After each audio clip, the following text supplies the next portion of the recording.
Boa tarde, pessoal! Sejam muito bem-vindos ao webinar da Federação Brasileira de Hospitais, FBH, uma instituição que há mais de 50 anos atua pela representatividade e pelo desenvolvimento do setor hospitalar brasileiro. Eu sou Vivian de Souza, da Viva Comunicação Group, e hoje vou conduzir esse importante evento para o setor hospitalar. Hoje é o lançamento do Manual do Gestor Hospitalar da Federação Brasileira de Hospitais, que tem como objetivo de ser um importante instrumento de informação estratégica e auxílio para os gestores. Quero agradecer ao presidente da FBH, Dr. Adelvânio Francisco Morato, e à diretoria da instituição pela oportunidade de construirmos juntos esse importante projeto para o segmento e contarmos com a parceria dos coordenadores científicos Andréia Prestes e J. Antônio Cirino, e dos autores experientes e qualificados Alain Paiotti, Gilvane Lolato, Josenir Teixeira, Péricles Góes, Paulo Salomão, Luísa Dambel, Marcelo Aceta, Ana Cristina Pontes, Ilmara Souto, Miqueias Alves. Agradecemos a presença de todos os participantes que estão acompanhando hoje o nosso webinar e também aos gestores hospitalares, aos associados da FBH e de suas federadas e a todos os parceiros. Antes de conhecermos o manual, vamos ouvir um pouco a palavra do nosso anfitrião, Dr. Adelvânio Francisco Morato. Seja bem-vindo. Boa tarde a todos e a todas. Para nós, a Federação Brasileira de Hospitais, é um grande orgulho que nós estamos aqui neste lançamento do Manual de Gestor, o volume 2. É interessante a gente contar um pouquinho da nossa história. A Federação Brasileira dos Hospitais representa hoje mais de 4.000 hospitais em todo o Brasil. Nós estamos num país com dimensões continentais e com uma desigualdade social tremenda. Então, isso faz com que a responsabilidade da Federação Brasileira dos Hospitais se torne gigantesca, porque nós precisamos, sim, dar continuidade e mecanismo para que possa auxiliar esses pequenos e médios hospitais, o mais longínquo que estejam. Hoje, os pequenos e os médios hospitais representam em torno de 70%. Então, isso faz com que a responsabilidade da federação se torne ainda maior, um grau de dificuldade para ter condição de chegar até eles. Em 2019, a diretoria da Federação Brasileira dos Hospitais teve uma ideia, uma brilhante ideia: como ajudar o gestor hospitalar. Então, nós entendemos que nós precisávamos de educação, nós precisávamos de informação e nós precisávamos de capacitação destes gestores e também desses profissionais que atuam no segmento. Porque só assim nós conseguiríamos mudar o perfil da gestão hospitalar brasileira. Então, o primeiro volume, nós direcionamos a parte de gestão hospitalar. Nós direcionamos mais ao gestor hospitalar. No segundo volume, que é esse que nós estamos fazendo com muito orgulho, o volume 2, nós mudamos um pouco o foco, mas com o mesmo objetivo. Nós estamos agora trabalhando na informação, trabalhando nas melhorias das práticas setoriais, mostrando que é necessário esta informação chegar, mas chegar com qualidade e chegar com conhecimento, mostrando que a Federação Brasileira de Hospitais se preocupa com todos os seus associados. Nós estávamos dizendo uma coisa importante quando a gente fala de algo que é a criação deste manual. Não basta nós termos grandes ideias, nós precisamos de pessoas competentes para fazer com que estas ideias se tornem reais. E para isso, nós queremos agradecer a todos os nossos palestrantes, todas estas entidades parceiras que participaram do volume 1, está participando do volume 2, que para nós da Federação Brasileira dos Hospitais é um orgulho tê-los conosco. Fazer com que todos nós tenhamos sucesso precisa da união de todos. Então, a Federação Brasileira dos Hospitais, através da sua diretoria, agradece a todos os participantes, direto e indiretamente, participou neste construção deste manual, volume 1 e agora o volume 2. Nós queríamos deixar uma situação muito importante. Eu falo que, quando fala de Federação Brasileira dos Hospitais, nós temos que entender que nós somos a legítima representante dos hospitais brasileiros. Para isso, nós temos que lutar em prol dos hospitais. Nós temos que tentar levar conhecimento, levar facilidade para que eles possam cumprir o seu papel, que é de uma gestão de qualidade, de uma gestão de autossuficiente, para que possa ele ter condições de se progredir. A Federação Brasileira dos Hospitais está buscando, junto aos órgãos competentes, esta autonomia para que os hospitais tenham, de fato, a sua independência no que diz respeito a financiamento da saúde, no que diz respeito a equipamentos. Nós precisamos, neste momento, avançar. Nós temos que ser ousados, nós temos que investir na tecnologia, nós temos que estar à frente para que nós possamos ter uma alta resolutividade dentro dos nossos hospitais. Mais uma vez, eu quero agradecer esses parceiros especiais que fez com que este manual se tornasse uma realidade. Quero agradecer a todos e dizer que a grande finalidade deste manual é levar uma contribuição aos nossos gestores, aos nossos profissionais da área, que, querendo ou não, podem ter dificuldade, e esse manual será um orientador. Nós conseguimos trazer as pessoas com as melhores expertise possível no assunto, para que possamos ter esta informação correta e na íntegra. Mais uma vez, agradecer a Viva Comunicação, agradecer a todas as associações que compõem a Federação Brasileira de Hospitais.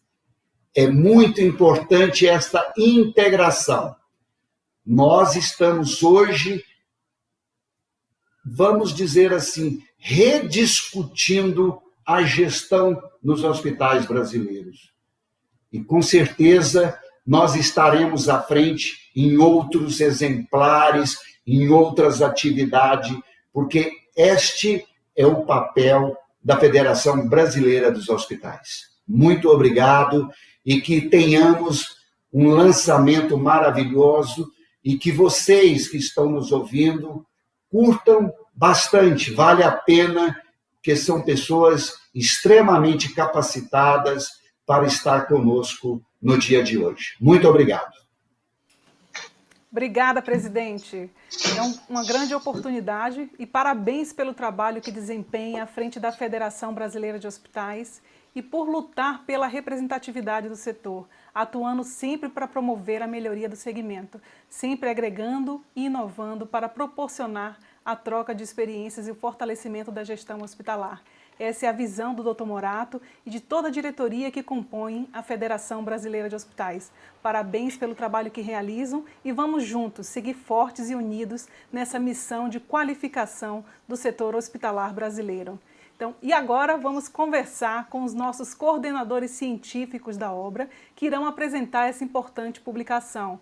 Então, vamos conhecer um pouco mais sobre esse brilhante trabalho conduzido aí por Andréia Prestes, é administradora, gestora hospitalar, consultora e professora, Life Executive e Positive Coach, é Master Black Belt em Lean Six Sigma e mestranda em Gestão da Saúde pela UNL de Portugal. É autora dos capítulos dessa obra da Gestão da Mudança e do Lean em Saúde. E vamos conversar também com o coordenador científico J. Antônio Cirino, comunicólogo, gestor de qualidade, professor e pesquisador, doutor em comunicação pela UFMG e em estágio pós-doutoral pela UFRJ, editor assistente da Recis da Fiocruz e autor dos capítulos da Gestão da Mudança e Gestão de Riscos. Sejam bem-vindos e muito obrigado por essa parceria com a Viva Comunicação e com a Federação Brasileira de Hospitais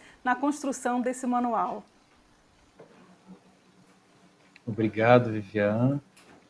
Olá a todos. Agradecemos a quem está conectado, assistindo conosco este momento. Eu sou o J. Antônio Cirino, como foi apresentado. Essa é a Andréia Prestes, coordenadora científica também do manual, dos volumes 1 e 2 do Manual do Gestor Hospitalar. Bom, para a gente iniciar a nossa fala, a nossa apresentação, nós trouxemos uma introdução sobre o que é o projeto do Manual do Gestor Hospitalar. É importante que nós tenhamos, então, essa visão sobre qual foi o propósito do projeto. Inicialmente, é também importante que a gente frise que o Manual do Gestor Hospitalar ele surgiu, então, para a qualificação dos hospitais que compõem a rede hospitalar, a rede que compõe a Federação Brasileira de Hospitais. E essa também é um propósito que se expandiu, que veio além da própria Federação Brasileira, trazendo a possibilidade de aprendizado, a possibilidade de conhecimento para além da federação, para além dessas 4.000 unidades, abrangendo o Brasil e também o mundo, através da tradução do primeiro volume do Manual do Gestor Hospitalar para a língua inglesa. Nesse sentido, temos desenvolvido e temos feito também palestras e webinários para poder fundamentar cada vez mais a fala e a apresentação com relação a esses capítulos que foram trazidos e que foram colocados no primeiro volume, que também daremos continuidade nisso no segundo volume. É importante ressaltar que nós temos que trazer esse propósito à tona para entender como essa obra foi concebida. A gente até traz uma frase do Dr. Morato, que é o presidente da federação, que inclusive consta no segundo volume do manual, que ele diz que é necessário inovar, agregando conteúdo, novas metodologias e tecnologias para possibilitarmos a todos o acesso à informação adequada para a verdadeira qualificação e o desenvolvimento do setor hospitalar do Brasil. Então, a qualificação é o tópico mais importante, é o foco mais essencial, focado e que é a intuição e que é mesmo o propósito desse manual. Neste sentido, nós trouxemos como temas e capítulos do primeiro volume, primeiro, o planejamento por cenários. Esse tema é essencial para pensarmos de forma preditiva e, na sequência, a liderança e pessoas, como forma de destacar a importância do gestor, do líder para capacitar as equipes. E a comunicação como uma forma de abranger de forma sistêmica as informações que precisam chegar nestes líderes. A sustentabilidade, como um capítulo focado em trazer as informações sobre a sustentabilidade, não só ambiental, mas também financeira e humana e social. Modelos de remuneração, como um capítulo para focar justamente nessa qualificação, através também de uma gestão da qualidade e acreditação.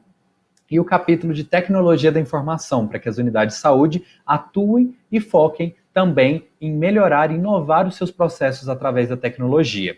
Com os capítulos de arquitetura e saúde, nós discutimos a questão do espaço de saúde também como forma de cuidar, como forma terapêutica para cuidar do paciente, mas também como forma terapêutica para aquele que trabalha neste prédio, para aquele que trabalha neste espaço. E o capítulo de experiência do paciente como forma de conhecermos um pouco mais a importância da humanização e da experiência desse nosso usuário, desse cliente que passa pelas unidades de saúde.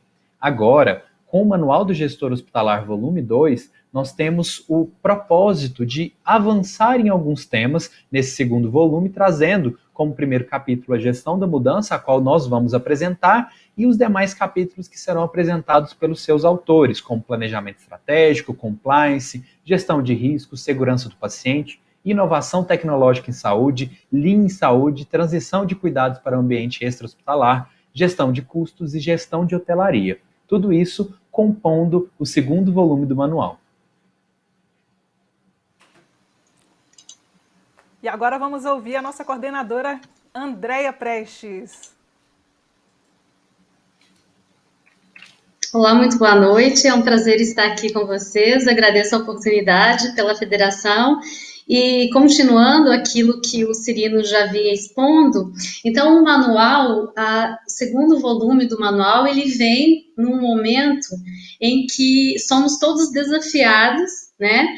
Além do cenário do mundo VUCA, que já é um cenário volátil, incerto, complexo e ambíguo, acrescido da própria complexidade né, que são as instituições de saúde, nós temos ainda um cenário pandêmico, que faz com que pensemos, então, possamos repensar a nossa estrutura, a nossa estratégia organizacional para aquilo que chegou como um evento gatilho, que a gente considera a própria pandemia como um evento gatilho que traz uma possibilidade de reflexão, de pensamento, de ver novas ideias com base nessa provocação que veio por meio do Covid.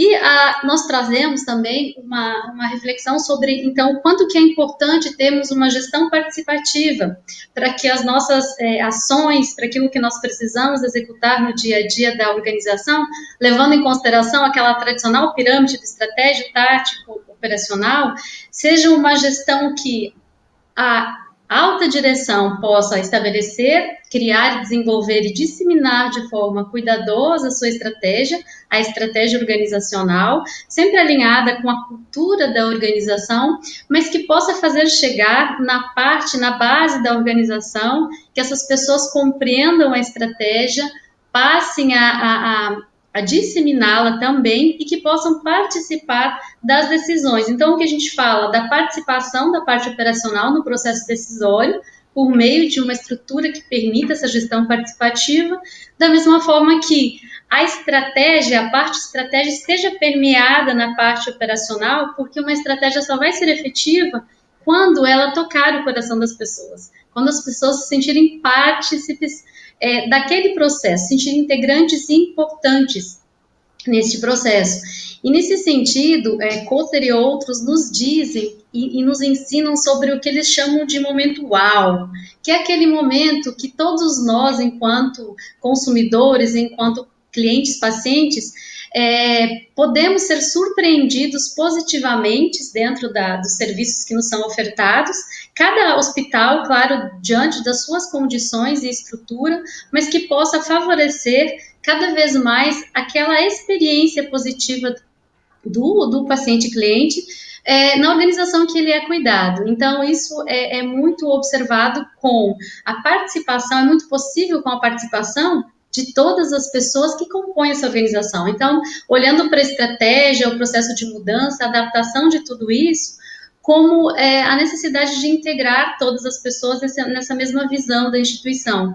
E a gente observa e traz uma reflexão também que o luto trazido por essa pandemia possa se transformar em luta, para que a gente faça da saúde um setor cada vez mais efetivo.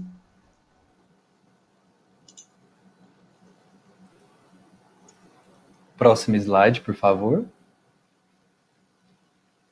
Então, essa mensagem que a Andréa deixou aí para nós é justamente o gancho para esse próximo slide, que é apresentarmos e discutirmos a reflexão de como fazer essa mudança. Próximo, por favor.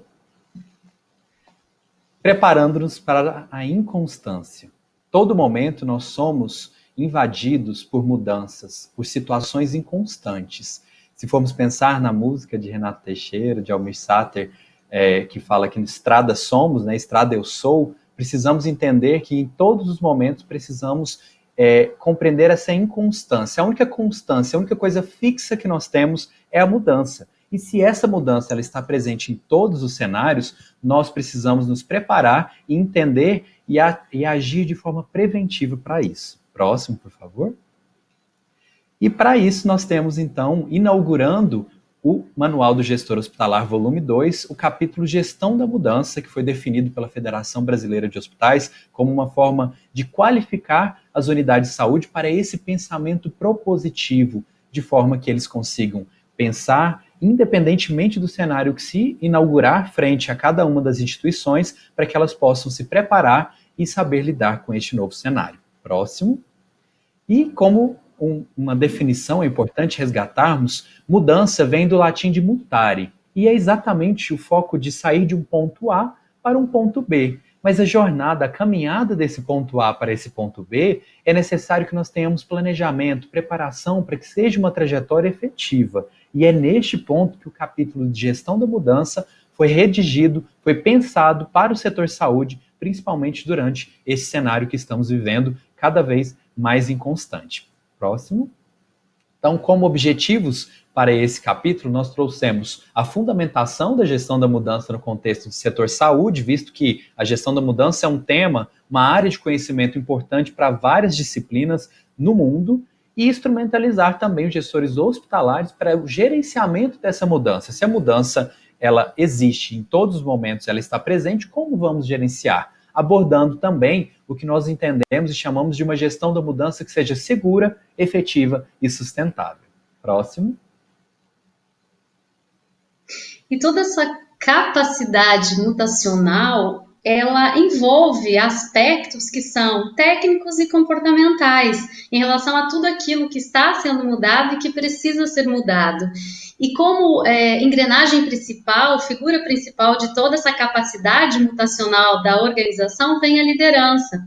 Vem aquela pessoa que tem que ser o fio condutor de todo esse processo.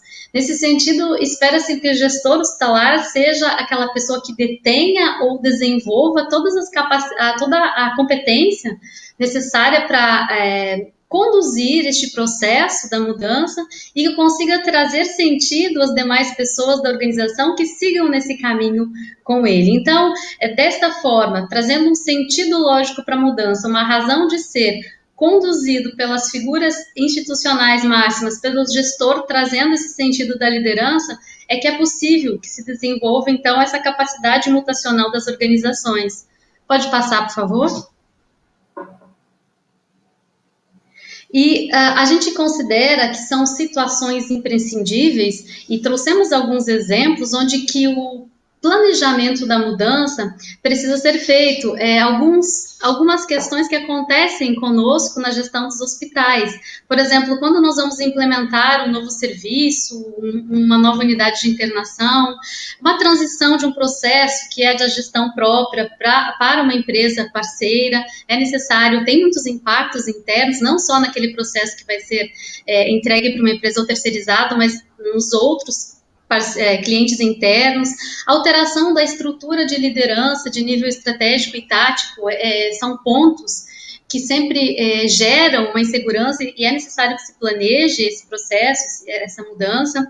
As inovações tecnológicas também devem ser planejadas para que elas tenham efetivamente o resultado positivo esperado com esse incremento tecnológico, mudanças de outros pontos críticos da própria instituição, novas legislações que às vezes nos desestruturam, precisam mudar os nossos processos, as nossas rotinas, mas que a gente consiga planejar isso antes da lei ser colocada mesmo, e também outros projetos, diversos projetos estratégicos que no dia a dia, que na gestão da organização são necessários e que devemos, então, tomar ações de planejamento para que essa mudança seja a mais efetiva possível. Próximo, por favor. E como fazer, então, essa mudança positiva? Qual que seria o mais adequado? A gente fala também que fortalecer a cultura, né? Essa cultura focada na capacidade interna das pessoas de planejar, de relacionar tudo aquilo que é preciso e envolver todos os riscos também, criar uma gestão, um planejamento capaz de prever os riscos, sejam eles inerentes ao contexto humano, financeiro, de imagem, tantos outros riscos que tem também neste processo. Então, fazer toda a gestão e prevenir, né, para mitigar os riscos associados a essa mudança, garantir que esse processo de transformação, ele permeie que ele esteja integrado à capacitação de todas as pessoas envolvidas, que as pessoas sejam preparadas efetivamente para esta mudança, e associados àquela gestão de risco, e também criar mecanismos para que essa mudança positiva seja sustentável, ou seja integrado no jeito de ser da instituição, passe a integrar as rotinas, saia mesmo do projeto de mudança e entre no processo de gestão diária, né? Próximo, por favor. E a capacidade transformacional das organizações se percebe que sempre acontece muito associado à cultura organizacional. Como que é o contexto daquela organização? Percebemos que as organizações que têm a gestão do conhecimento, que promove o desenvolvimento das pessoas, que tem isso no seu gene, que tem isso no seu jeito de executar o desenvolvimento das pessoas, que promove, incentiva o desenvolvimento, valoriza, alinha ideias a ideais, consegue promover de forma mais tranquila e favorável o processo de transformação necessário, dentro daqueles exemplos que citamos antes. Então, nós entendemos que a capacidade mutacional das organizações perpassa pelo contexto organizacional, por toda a cultura da organização, e melhor para ela se ela tiver a cultura do aprendizado, porque a implementação da mudança vai se dar de forma mais tranquila. Próximo, por favor. Neste sentido, nós trouxemos a colaboração de Kotter, em que ele apresenta os 8 passos do processo de mudança. Estes 8 passos, eles são cruciais de serem aprendidos, percebidos, porque eles se adaptam a qualquer uma das situações. Primeiro, estabelecer um senso de urgência, ou seja, priorizar exatamente aquilo que será necessário realizar a partir de um evento gatilho, a partir de uma situação que nos inaugura e que acontece para nós. A segunda etapa seria criar uma coalizão de orientação voltada à liderança. Então, muito focado, inclusive, aqui o Manual do Gestor Hospitalar vem trabalhando desde o primeiro volume, que nós precisamos capacitar as lideranças para conseguirem trabalhar esse movimento, desenvolvendo uma visão estratégica, que é a terceira etapa, possibilitando que eles auxiliem, inclusive, na comunicação dessa visão estratégica e capacitando, empoderando as pessoas para que elas trabalhem essa visão na quinta etapa, através justamente desses líderes que vão multiplicar esse conhecimento, que vão multiplicar a forma de fazer e essa visão estratégica passada pela alta direção. Também é necessário planejar os objetivos de forma que a gente consiga desdobrar tudo isso em etapas, porque quando a gente quebra grandes ações em menores ações, é muito mais viável e possível de realizar. E também comemorando as pequenas vitórias e reconhecendo todos os envolvidos no processo para que eu consiga fazer, de fato, consolidando essas melhorias e promovendo ainda mais mudanças.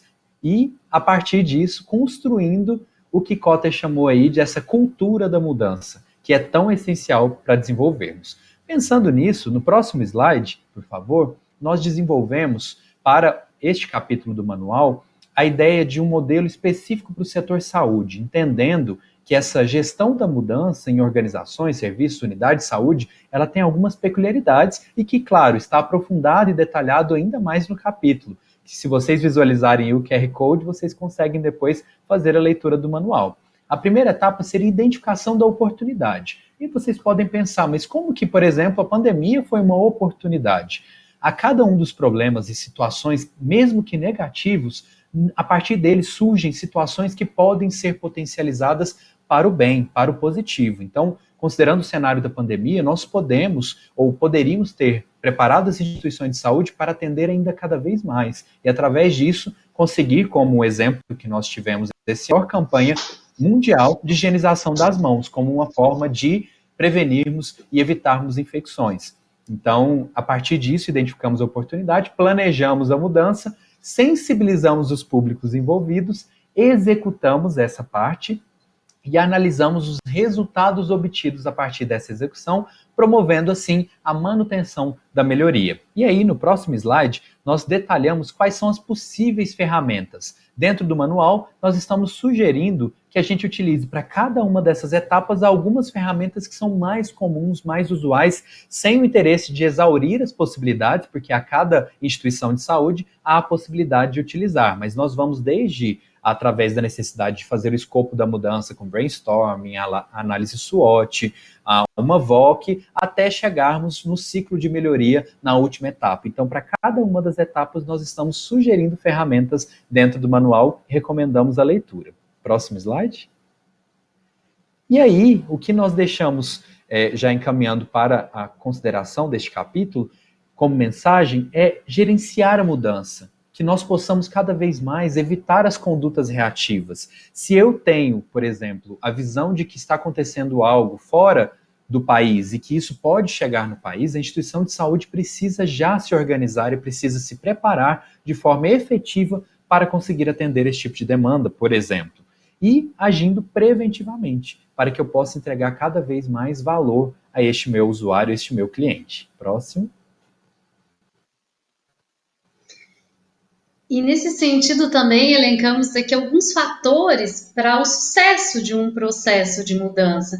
E escolhemos 3 para apresentar aqui para vocês, que é voltado para a cultura, para a liderança e para o planejamento. Como nós já falamos no início, a cultura que tem que ser voltada para o aprendizado contínuo e a gestão do conhecimento. Isso vai dar condições da empresa fazer frente a várias necessidades apresentadas pelo próprio contexto externo, mas também promover ações de mudança necessárias do ambiente interno. E a liderança, que precisa estar alinhada à estratégia, todas as suas ações estarem alinhadas a essa estratégia organizacional, dotada de competências que sejam capazes de gerir esse processo de transformação, que o gestor hospitalar detenha ou desenvolva essas competências necessárias para o processo de mudança efetivo. E o planejamento, que vem oportunizar, então, as análises prévias, para que não sejamos reativos apenas, mas que consigamos fazer toda uma análise de cenário e possamos tomar as medidas necessárias, fazendo a gestão de risco, procurando a mitigação, se não a eliminação total dos riscos, para que tenhamos um processo mais tranquilo e efetivo. Próximo. E aqui é a reflexão final do capítulo, é que a única certeza que nós temos é que a mudança sempre vai existir, todos os dias, nada continua igual, da mesma forma, por mais que possamos pensar que assim seja. Então, a mudança, ela está aí, todos os dias nós temos necessidade de enfrentá-la e de tomar atitudes. O que nós vamos fazer com ela? Então, cabe a nós escolher, né? Como já apresentamos, se nós vamos nos preparar para ter atitudes preventivas, planejando, nos preparando, o desenvolvimento do conhecimento, fazendo a gestão do conhecimento, ou se nós vamos sempre reagir ao contexto que é apresentado pelo cenário macro, cenário externo. Então, esse foi o capítulo, o primeiro capítulo do manual, que abre o volume 2, que é o capítulo Gestão da Mudança, e nós agradecemos a oportunidade de ter começado o manual, então, como foi a FBH que propôs, muito dentro do contexto, né, do cenário que nós estamos, que iniciássemos com este capítulo. Obrigada. Obrigado, foi uma honra poder participar nesse projeto com todos.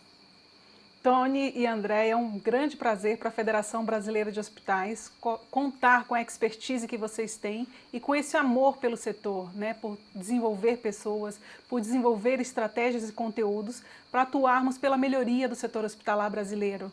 Né? A Federação tem uma grande missão e responsabilidade em suas mãos para atuar por esse desenvolvimento. E sabemos que não é um desafio fácil qualificar todos os hospitais do Brasil, todos esses gestores com realidades distintas, né, de cada estado, de cada região. Sabemos de todos os desafios enfrentados pela gestão. E estamos aqui prontos e cada vez mais unidos e preparados para somar esforços com você, gestor, nessa mudança que o setor hospitalar precisa. E com certeza o Manual do Gestor Hospitalar foi uma obra construída com muito amor a essa missão, com muito propósito, e a gente compreende que vai ser muito útil para todos esses gestores aí que atuam como agentes transformadores para promover uma saúde cada vez melhor para o nosso país.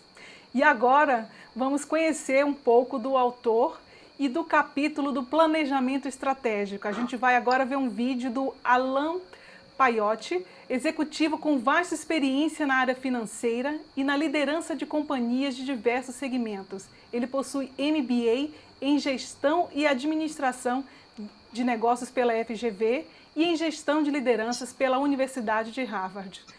Vamos conferir o depoimento do Alain. Olá, meu nome é Alain Paiotti e sou do Hospital Alemão Oswaldo Cruz.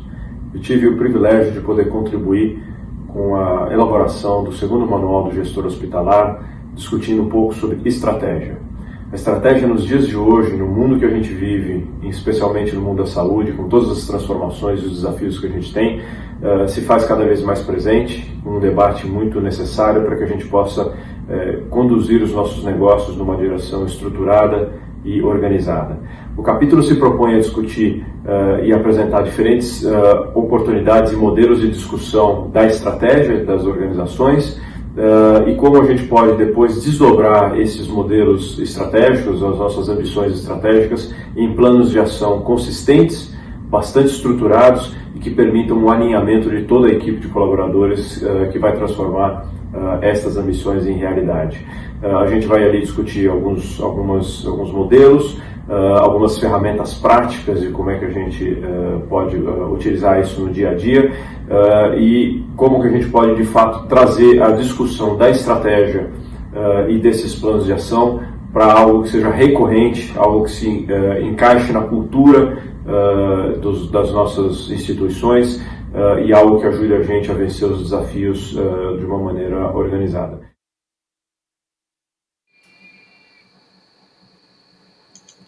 E agora eu quero ouvir o comentário dos nossos coordenadores sobre esse importante capítulo para o desenvolvimento da gestão hospitalar no Brasil.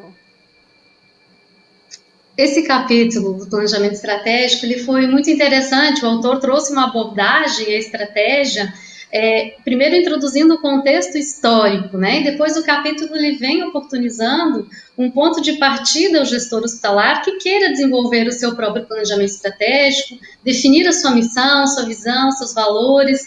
O autor traz e mostra a importância do planejamento estratégico como um fator determinante e de sobrevivência e diferenciação no ambiente competitivo, bem ligado com o que a gente vinha falando também nessa questão do processo de mudança constante. E o autor também apresenta um ciclo do planejamento estratégico, onde ele traz as fases e até o desdobramento da estratégia no plano macro-operacional, depois dos desdobramentos operacionais desse plano, e apresenta o planejamento estratégico como um processo vivo, que é um processo que precisa ser revisitado de tempos em tempos para que sejam checados, ou que seja checada a aderência daquilo que foi planejado ao que está sendo executado e ao momento atual da organização e do cenário externo também. Excelente trabalho aí dos coordenadores e do nosso autor especial, Alain. Muito obrigada pela parceria, a Federação ficou muito feliz com essa contribuição. E agora vamos conhecer um pouco mais sobre o capítulo de Compliance na Saúde, que foi realizado pelo autor Josenir Teixeira. Ele é advogado e mestre em Direito, é membro das comissões de Direito do Terceiro Setor e de Direito Sanitário da OAB de São Paulo e vice-presidente do IBATS. Vamos conhecer. Olá, eu sou Josenir Teixeira, sou consultor jurídico nas áreas do terceiro setor e na saúde e comecei há 30 anos, bem novinho por sinal. Eu tive o prazer de ser indicado para contribuir com o segundo volume do Manual do Gestor Hospitalar. E talvez isso tenha acontecido em razão da minha expertise, da minha experiência, porque ao longo de toda a minha vida eu acabei tendo salas dentro de hospitais e trabalhando diretamente com todas as demandas oriundas desses estabelecimentos de saúde. Eu comecei numa entidade sem fim lucrativo que chegou a atender e a administrar 120 hospitais no Brasil. A gente perdia apenas para uma empresa americana que administrava cerca de 500 hospitais no mundo. E eu e meus colegas advogados éramos os responsáveis pelo jurídico desses 120 hospitais. E, obviamente, que tínhamos contato com toda a demanda oriunda desses estabelecimentos, não só a demanda executiva, consultiva para a diretoria desses hospitais, como também o contencioso, questões tributárias, questões civis, ações de erro médico, ações trabalhistas, enfim, tudo que dizia respeito ao paciente, ao hospital, eu tive a oportunidade então de atuar. Por conta dessa expertise, por conta desta oportunidade, eu acabei escrevendo 8 livros até agora, nos quais eu conto experiências oriundas desse tipo de relacionamento. E talvez então por conta disso eu tenha sido indicado para contribuir com este segundo volume, então, do Manual de Gestor Hospitalar. E o tema que me coube foi Compliance na Saúde, que é um tema atual, moderno, digamos assim, mas no artigo eu procuro mostrar para quem vai ler que ele não é tão moderno assim. Compliance significa agir de acordo com as normas pré-estabelecidas. E eu menciono lá no artigo que há uma norma que todos vocês certamente já ouviram falar, que é o Código de Hammurabi, e se esse nome não soa familiar, a lei do talião, ou olho por olho, dente por dente, é uma regra que a sociedade humana, a humanidade estabeleceu por volta de 1700 a.C. E depois eu falo de algumas outras normas que também têm milhares e milhares de anos, como a Lei das 12 Tábuas, até os 10 Mandamentos. Todas essas normas são normas de procedimento, são normas que previam como as pessoas deveriam agir conforme as regras daquele momento. Então, o compliance, que é um nome que surgiu recentemente no meio de nós, talvez impulsionado pela Lei Anticorrupção, que é de 2013, na verdade, agir de conforme ou conforme as regras é uma obrigação de todos nós, enquanto cidadãos, enquanto profissionais e enquanto participantes de uma cadeia de gestão hospitalar. Então, eu tentei escrever um artigo não tão jurídico, mas também, obviamente, passando por esses aspectos, para mostrar que compliance não é uma questão vinculada a uma lei anticorrupção, a um decreto ou qualquer coisa que o valha. Compliance é mudança de cultura, mudança de postura em relação às coisas. E as normas dizem isso. Então, o compliance é um programa, não adianta você baixar do Google algum documento, mudar seu logotipo e falar que você tem um programa de compliance, porque não é isso. Compliance é um programa criado especificamente para a sua unidade de saúde, pensado nos seus riscos específicos, que podem ser muito diferentes de outros, e aí você cria uma norma procedimental, uma norma de conduta, tem etapas de implantação, tem etapas de conscientização, tem regras para a elaboração de tudo isso, e depois talvez tenha o mais importante, que é o treinamento de todo o seu pessoal, independente do número de empregados que você tenha, para mostrar que há uma tentativa de mudança de cultura em relação às coisas e ao dia a dia de todos os setores, do que todas as pessoas fazem. Então, eu acho que você, lendo esse artigo, você consegue visualizar no tempo e no espaço o assunto, e talvez isso facilite a sua assimilação, a assimilação desse aspecto cultural, desse aspecto comportamental. Eu não, apesar de ter mencionado algumas leis no artigo, elas foram indicadas ali meramente por uma questão de mostrar a você, gestor da área da saúde, que há dezenas, centenas de normas a serem observadas, mas se você entronizar em você mesmo e no seu pessoal, talvez isso fique mais fácil. Tomara que o artigo agregue valor, tomara que ele possibilite com que você enxergue o assunto de uma forma mais ampla, mais humana, e não fique pura e simplesmente focado naquela questão de ter um documento, elaborar um documento, e este documento é o que vai possibilitar o cumprimento da legislação. Não é só isso. Se você pensar só dessa forma, talvez não seja tão útil quanto o sentido de existir um programa de compliance. Tomara que seja bom, tomara que seja interessante. Eu quero agradecer de novo à FBH, Federação Brasileira de Hospitais, a equipe técnica que foi muito competente na revisão do artigo, e tomara que você aproveite todo o manual que é feito especificamente para o gestor melhorar e agregar valor no seu dia a dia profissional. E se você entender pertinente me seguirem nas mídias sociais, fique à vontade. Josenir Teixeira, no LinkedIn é Josenir-Teixeira, no Instagram é Josenir_Teixeira, no Twitter, no Facebook, meu site é jteixeira.com.br, e lá eu tenho contado, inclusive, algumas experiências dessa atuação específica na área do terceiro setor e principalmente na área da saúde. Muito obrigado pela oportunidade, um grande abraço a você e seja feliz. Obrigada a você, Josenir. É uma grande honra para a Federação contar com a sua colaboração no manual. E agora eu queria ouvir o Tony um pouco sobre esse trabalho desse capítulo. Então, Viviane, André, este capítulo focado no compliance, que é a busca da conformidade, ele é tão importante visando justamente que as instituições elas busquem a melhoria contínua, que elas façam seus processos, que elas gerenciem seus riscos, mas que principalmente elas façam isso em conformidade com a legislação, em conformidade com as suas normas internas, seguindo códigos de conduta ética, com um programa de fato de integridade que seja real e que implemente voltado a fazer certo, do jeito certo. É isso aí, Tony. É um grande desafio, né, essa área do compliance, e agora a gente está num momento tão delicado aí que o setor hospitalar atravessa para justamente implementar, né, algo que vem de suma importância nessa correlação que é a LGPD, e o compliance é o pilar fundamental dessa base. Parabéns pelo trabalho.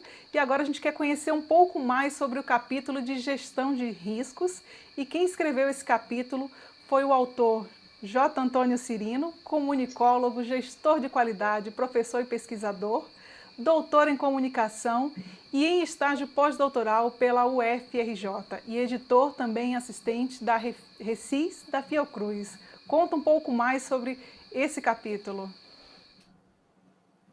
Obrigado, Viviane. Este capítulo da gestão de riscos, ele traz justamente o foco de sairmos da contingência riscos, justamente para que possa pensar na prevenção, em práticas de controle para evitar que esse risco aconteça. E é interessante, quando a gente fala de gestão de riscos, talvez algumas pessoas que não estejam familiarizadas com o tema não estão tão atentas que grande parte das nossas práticas durante todos os dias são formas que a gente tem de prevenir risco. Então, por exemplo, o fato de escovar os dentes após cada refeição, a gente fazer exercícios físicos, dormir 8 horas por noite, são recomendações, são práticas de controle para evitar falhas em nosso corpo, como, por exemplo, cárie, desnutrição, sedentarismo, estresse, cansaço e outros possíveis que o corpo humano também necessita de uma prática de controle para evitar esses erros. Neste sentido, é importante entender que o gerenciamento de risco evidenciado na instituição de saúde, ele precisa trabalhar como um processo sistemático, trabalhando desde a identificação, a avaliação e tomada de medida para prevenir ou gerenciar os possíveis riscos da instituição. Claro que dentre eles temos os riscos que serão comentados no capítulo de segurança do paciente, que são riscos clínicos, riscos de segurança e riscos, por exemplo, administrativos, riscos voltados ao compliance, à busca de conformidade. Essa gestão de riscos, então, ela é, se não, uma metodologia para a gente evitar e controlar o caos, considerando que há sempre uma tendência natural à desordem, e aí a gente precisa buscar uma nova condição de evitar que isso aconteça e buscar formas de ter barreiras para que o risco não aconteça no dia a dia. Por isso, é tão importante que o setor saúde ele empreenda, na atualidade, uma transformação da consciência, voltada então ao contingenciamento e às práticas que são emergenciais, porque é isso que tem sido realizado no dia a dia, mudando essa visão de contingenciamento de prática emergencial, de apagar incêndio, para uma visão de prevenção de riscos, controlando de forma adequada, com planejamentos em curto, médio e longo prazo, em que a gente vai possibilitar uma maior segurança ao paciente, ao colaborador e também uma efetividade maior nos resultados clínicos e organizacionais. Para que a gente faça, então, a adequada implantação dessa gestão de riscos, a gente sugere algumas fases que são melhor detalhadas no manual, que perpassa desde o planejamento fundamentado, o acompanhamento desses riscos pela alta direção, a instituição de um comitê multidisciplinar para a condução do trabalho, a escolha de uma ou mais metodologias que podem ser adaptadas à realidade e ao contexto dessa unidade, a capacitação das equipes em nível estratégico, tático e operacional para o gerenciamento de riscos, a identificação e a classificação de cada um desses riscos. E aí, a gente inicia uma fase chamada de implementação, em que a gente comunica os riscos que foram identificados e as formas em que a gente vai proceder com o controle deles, monitorar as suas ocorrências e as suas contingências e empreender periodicamente auditorias, avaliações de riscos para criarmos planos de ação que vão estar focados na melhoria da gestão desses riscos no dia a dia, proporcionando a revisão e o acompanhamento constante destes riscos pelos diversos setores dessa unidade de saúde. E aí a gente detalha algumas metodologias que podem ser utilizadas, mas o principal deste capítulo é que a gente frisa que as instituições devem aprender a praticar a prevenção. Esse melhor gerenciamento de riscos, que de fato reduz ao mínimo possível a ocorrência de erros, é a meta do foco que a gente pode trabalhar através do aprendizado deste capítulo. Nesse sentido, a gente almeja então que as instituições, com a gestão de risco, possam gozar de uma boa saúde organizacional, administrativa, implementando práticas que reduzam, por exemplo, até os prejuízos financeiros e de imagem, inserindo práticas de controle que possibilitem manter uma unidade cada vez mais saudável. E para isso é imprescindível que os processos desse serviço de saúde estejam mapeados, contratualizados, para que estes riscos sejam identificados e associados a cada um dos procedimentos que são realizados e entendendo o impacto que pode ocasionar na entrega destes produtos para a unidade de saúde. Obrigada, Tony. Parabéns pelo trabalho desenvolvido aí no capítulo de gestão de riscos, né? Nesse cenário todo de tantos capítulos aí construídos. E agora a gente vai conhecer um pouco mais sobre o capítulo de segurança do paciente. Esse capítulo foi escrito por 2 autores e agora a gente vai ouvir um pouco o depoimento do nosso primeiro autor, que é o Péricles Góes da Cruz. Ele é médico, pós-graduado em administração hospitalar e em gerência hospitalar, é um dos fundadores da ONA e superintendente técnico. Olá, eu sou o Péricles Góes da Cruz, superintendente técnico da ONA. E nós já estamos trabalhando com os processos de acreditação desde o seu início, há 20 anos atrás. É interessante mencionar que, naquela época, a ONU já estabelecia como seu objetivo principal o foco no paciente, guardando uma relação muito grande com o tema atual, que é a segurança do paciente. Por isso, é muito importante para nós a parceria ONA-FPH, que vem proporcionando resultados bastante positivos, permitindo também a oportunidade de produzirmos esse capítulo com os conceitos e a importância da promoção da segurança do paciente. Procuramos indicar a importância de processos estruturados, programas consistentes e resultados definidos, com planejamento e envolvimento da equipe de colaboradores, das organizações de saúde e na busca da melhor experiência do paciente em todos os momentos de sua passagem por essas organizações. Mais uma vez, agradecemos à Federação Brasileira de Hospitais pelo convite, reafirmando nosso compromisso de sempre atuarmos juntos na busca de melhores resultados na saúde do nosso país. Muito obrigado. Obrigada a você, Péricles.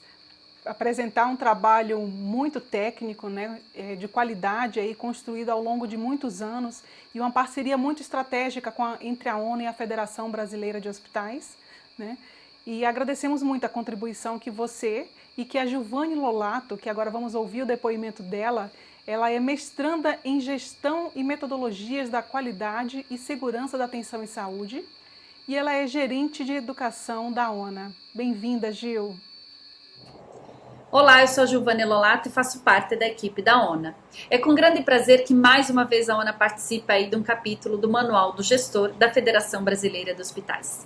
E ainda mais, falar de um capítulo com o tema segurança do paciente, né? A ONA, como como protagonista aí, como gestora e desenvolvedora dos padrões de qualidade e segurança do Brasil, nada mais importante do que falar de segurança do paciente, né? Porque a questão da segurança do paciente, ela permeia todos os níveis da metodologia, desde o nível 1, nível 2 e o nível 3.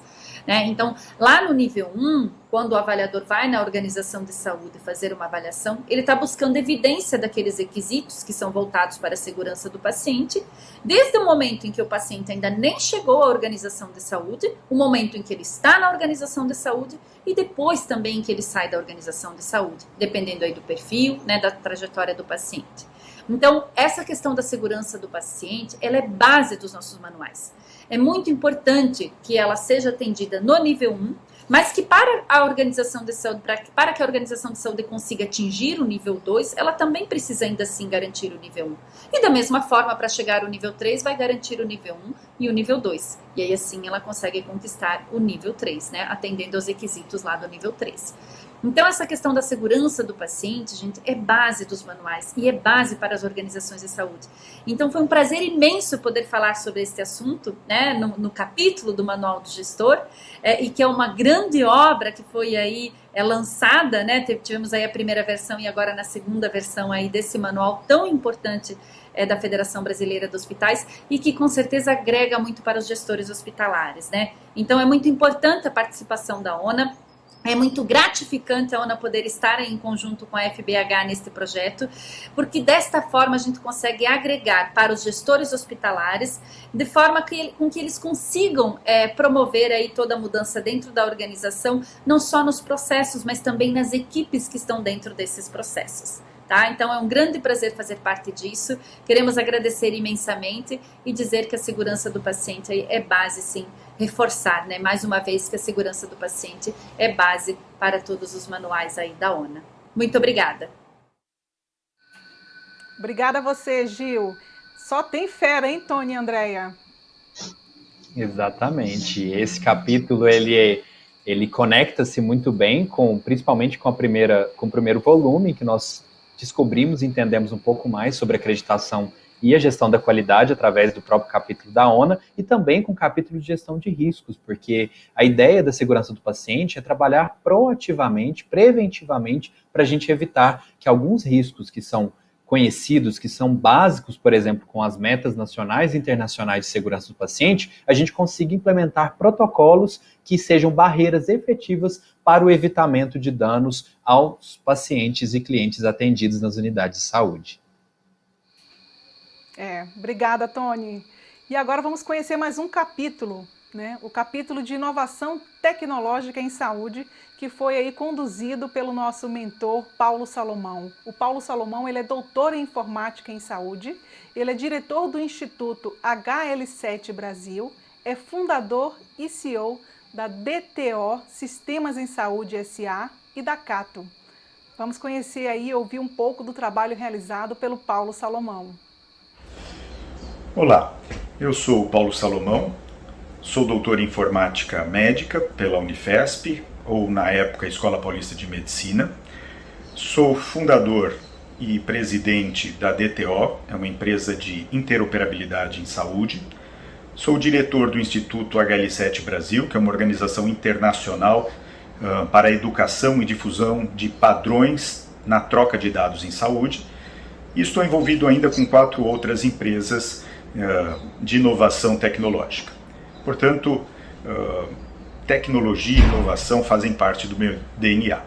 E é por isso que eu fiquei muito satisfeito e até orgulhoso quando eu recebi o convite para escrever o 10º capítulo, intitulado Inovação Tecnológica em Saúde, do 2º volume do Manual do Gestor Hospitalar, promovido pela Federação Brasileira de Hospitais. Mas depois dessa felicidade e até orgulho, confesso, vieram sentimentos de responsabilidade e do receio, porque é um tema demasiado extenso e seu conteúdo no manual até acabou excedendo um limite proposto pelo comitê organizador com 25 páginas. Apresentei esse capítulo numa estrutura de 5 tópicos, o primeiro deles para conceituar inovação tecnológica em saúde, o segundo para motivar a adoção dessas tecnologias, o terceiro para selecionar as principais inovações na área de saúde, o quarto para dizer e tentar convencer que essas inovações devem fazer parte da pauta de todo gestor em saúde, e o quinto para dar a minha opinião sobre as tendências e as prioridades na hora de investir em tecnologia em saúde. Obviamente não foi possível entrar em muitos detalhes sobre todos esses temas, então o primeiro desafio meu foi criar um contexto para justificar as escolhas e os tópicos selecionados. E para isso eu parti da iniciativa de buscar em 20 diferentes sites os assuntos mais recorrentes, baseado no número de citações desses assuntos dentro desses sites, e ainda busquei metade de sites estrangeiros com o intuito de comparar se os temas abordados por aqui coincidem com os temas selecionados fora do Brasil. Desde já é importante dizer que inovação não significa necessariamente criar algo novo, mas ele pode ser transformar alguma coisa existente em algo novo, em algo melhor, que funcione com mais eficiência do que aquilo que já existia antes. Ao buscar nesses 20 sites, encontrei 19 temas, e o tema que teve mais referência estava em 17 desses 20 sites, e os temas que tiveram menos citação estavam em 2 desses sites. Desses 19 temas encontrados nesses 20 sites, eu escolhi 8. E foram nesses 8 que eu gastei a maior parte do tempo ou das páginas deste capítulo. Em ordem decrescente, os que mais aparecem são inteligência artificial, depois telemedicina, internet das coisas ou IoT, Big Data, realidade virtual, aplicativos, blockchain e interoperabilidade. Fiz uma comparação interessante com um artigo que foi escrito pela Distrito, um artigo Health Tech Report, isso em 2018, que encontrou 288 startups em saúde. Todos os temas que eu mencionei estão em alguma dessas startups, não necessariamente com a mesma prioridade. Não significa que os temas mais relevantes em termos de inovação têm mais startups trabalhando nisso, até porque leva um tempo para assimilar essas tecnologias ou essas inovações. Essas inovações, ainda que elas só cheguem para nós agora, elas surgiram há décadas atrás. Por exemplo, inteligência artificial surge na década de 50, na década de 60 surge em realidade virtual e telemedicina. Mais para frente vem interoperabilidade, Big Data, internet das coisas, aplicativos e blockchain. Para dar um exemplo, como essas coisas só chegam a nós um pouco mais tarde, essas inovações, basta dizer que em telemedicina, por exemplo, a regulamentação nos Estados Unidos surgiu na década de 90, depois Inglaterra, México, Portugal, Canadá, França, Japão, Uruguai, Venezuela, Chile, Argentina, e em 2020 ela chega aqui no Brasil no meio de necessidades por conta da pandemia do Covid-19. Tratei desses 8 assuntos, e nesses 8 assuntos, quais são as minhas recomendações e quando que eu acho que elas devem ser aplicadas? Inteligência artificial eu acho que é muito útil para pesquisas, para diagnósticos e para prevenção de doenças. Naturalmente, inteligência artificial só faz sentido se eu tenho uma massa grande de dados, portanto um Big Data. Telemedicina expande o alcance geográfico do atendimento e diminui custos, os custos de transporte. Na época em que foi escrito esse capítulo, ela dependia de regulamentação aqui no Brasil. Internet das coisas, principalmente para home care ou monitoramentos remotos. Fora isso, ela é útil para a gestão individual da saúde do próprio paciente que usa o wearables. Realidade virtual é excelente para a educação. e tratamento, inclusive, de algumas fobias. É essencial para hospitais e escolas. Acho que todo hospital e escola deveria ter um. Deveria trabalhar com realidade virtual. Big Data faz sentido se por trás houver uso de inteligência artificial e interoperabilidade. Não adianta haver um conjunto grande de dados se esses dados não trafegarem por outros sistemas. E acho que grupos de hospitais deveriam patrocinar projetos de Big Data. Aplicativo serve para fidelização de pacientes e conteúdos institucionais. Fora isso, cada indivíduo usa como quer. Blockchain. No momento eu acho que eles são mais importantes para trilhas de auditoria e segurança mais do que para registros clínicos. E finalmente, interoperabilidade. É importante quando há informações que trafegam em vários sistemas diferentes, quer sejam sistemas internos, quer sejam sistemas externos. E assim como Big Data e inteligência artificial, eles devem andar juntos. Eu espero ter motivado vocês a ler o Manual do Gestor Hospitalar, particularmente o capítulo de Inovação Tecnológica em Saúde. Um grande abraço, até mais. Obrigada, Paulo Salomão. Com certeza deu vontade de ler, né? Acho que os gestores estão aqui baixando o manual aí com o QR Code que está na tela, para que todos conheçam o trabalho desse time formidável. E aí falar sobre inovação, tecnologia em saúde. Me conta mais, Andréia.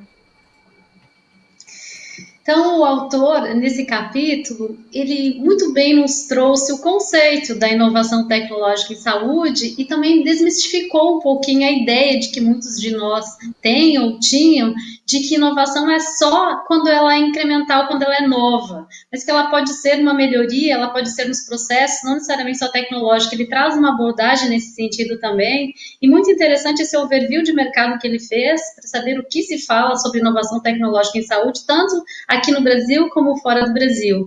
E também esse capítulo é um suporte interessante para os gestores hospitalares, para que todos nós possamos compreender quando e por quais motivos nós vamos buscar a adoção de inovações tecnológicas, né? Ele acaba nos mostrando esse caminho e como acessar os principais temas, né, aliados à inovação tecnológica em saúde, que devem, né, estar na pauta do gestor hospitalar, sempre na avaliação de quando é possível, para quê, em qual sentido e quais eu escolho, assim como ele bem explicou agora. E mais do que isso também, ele traz as tendências e as prioridades, para nos orientar também aquilo que é prioritário para quem pensa, para quem está disposto e com condições de investir em inovação tecnológica em saúde. Obrigada, Andréia. E agora a gente tem um próximo capítulo aí, que é o Lean em Saúde. Quem será que vai falar sobre esse capítulo? Vai ser a nossa fera aqui, a nossa coordenadora. Ela é administradora, gestora hospitalar, consultora e professora, Life Executive e Positive Coach, Master Black Belt em Lean Six Sigma e mestranda em Gestão da Saúde pela ENSP UNL Portugal. Conta pra gente sobre esse capítulo, Andréia. Obrigada, Vivian. Então, eu penso que eu não preciso me apresentar, né? Já fui novamente apresentada. Então, fui convidada para compor o manual, escrever sobre o Lean na saúde. Então, por ter formação específica na área, como a Vivian falou, sou Master Black Belt em Lean Six Sigma, mas além disso, além desse conhecimento teórico, por eu ter experiência em projetos Lean, enquanto diretora de hospital, enquanto diretora hospitalar e gestora por muitos anos, eu tive a oportunidade de conduzir projetos importantes em várias áreas, em vários setores de um hospital, com o uso do Lean, onde nós buscamos a melhoria dos processos por meio do Lean, encontramos e alcançamos, geramos a ampliação na condição e do volume do atendimento e todas as melhorias que o Lean conseguiu nos oferecer. E hoje eu atuo também na área de consultoria com o tema Lean em Saúde.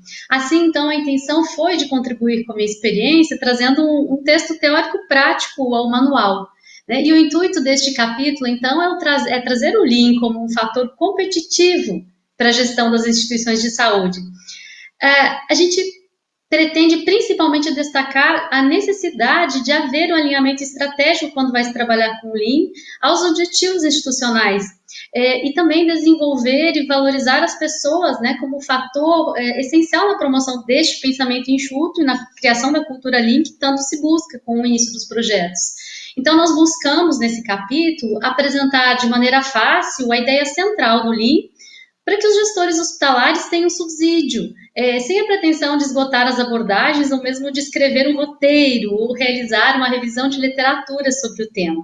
Então, nós trouxemos como os objetivos centrais desse capítulo apresentar o Lean, a sua origem, aplicabilidade na área da saúde, expor a importância da liderança para a criação e desenvolvimento desse pensamento enxuto, abordar a cultura Lean, como sendo um fator de sustentabilidade aos resultados atingidos.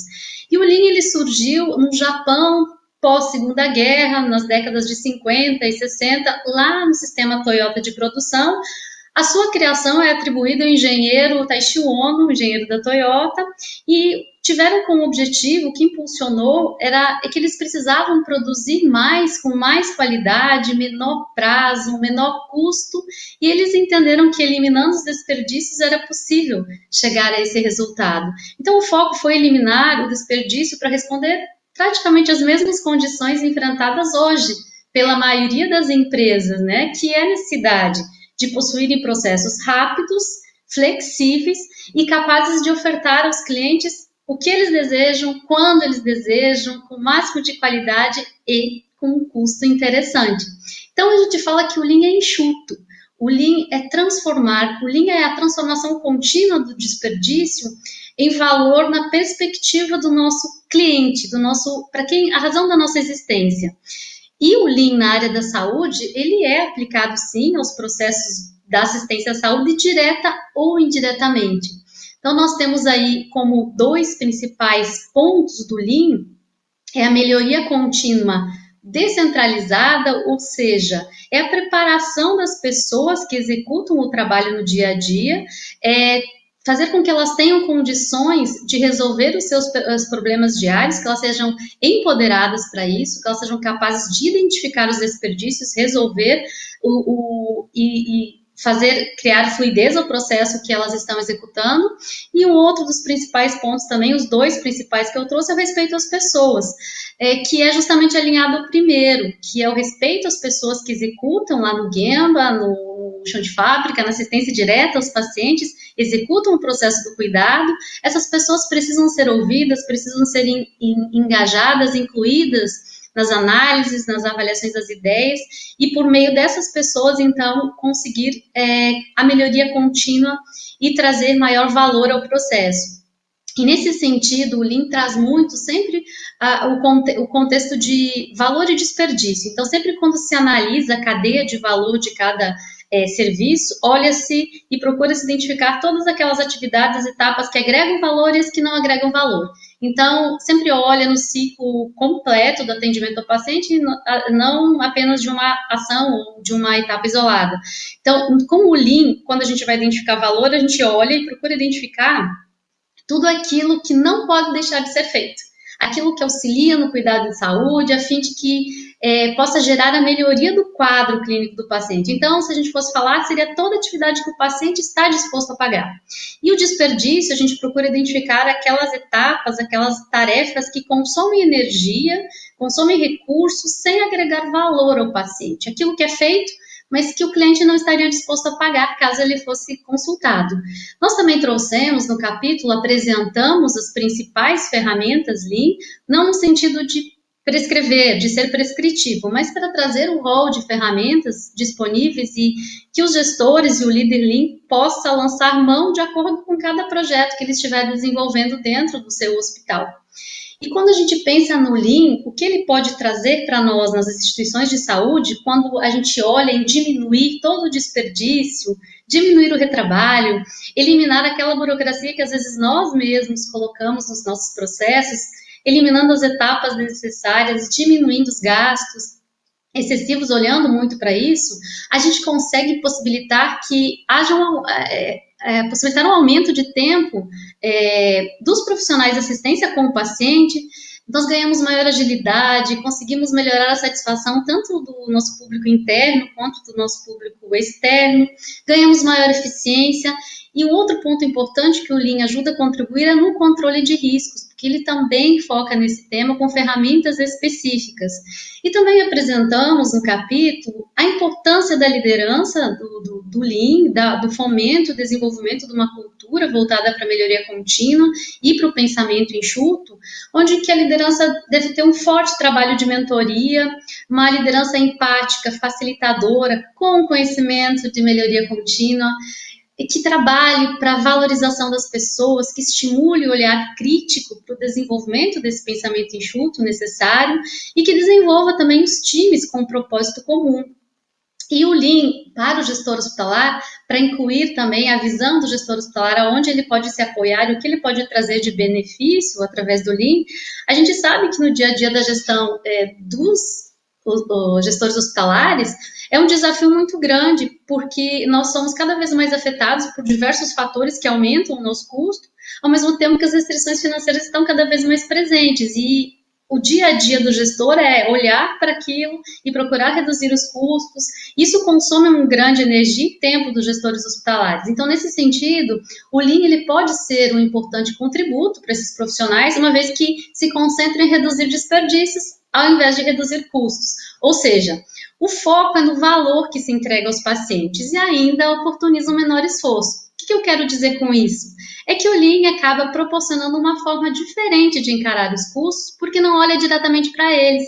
Nós passamos a enxergar como o resultado de todo o sistema e de todos os processos que compõem a cadeia de valor.